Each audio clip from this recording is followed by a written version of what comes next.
Salam Indonesia. Anda menyaksikan berita terkini bersama saya Arna Suputra.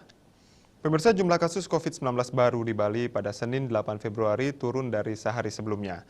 Namun jumlahnya di atas 250 orang. Korban jiwa juga masih dilaporkan sebanyak 10 orang, kumulatif korban jiwa menjadi 750 orang. Rinciannya 746 WNI dan 4 WNA.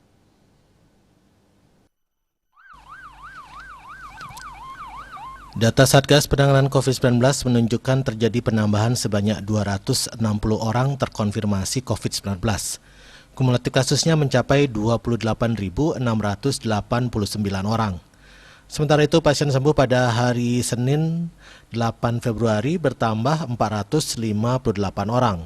Total pasien sembuh menjadi 24.999 orang atau 86,32%. Sebanyak 2.940 orang atau 10,25% masih dirawat maupun di karantina. Mereka dirawat di 17 RS dan dikarantina di Bapelkesmas, UPT Nyedah, Wisma Bima, dan BPK Pering. Diah Dewi Bali Pos melaporkan. Untuk mencegah penyebaran COVID-19, ingat pesan Ibu selalu terapkan 3M, wajib memakai masker, wajib mencuci tangan, dan wajib menjaga jarak, serta wajib menghindari kerumunan.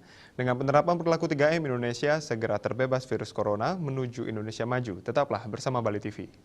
Salam Indonesia.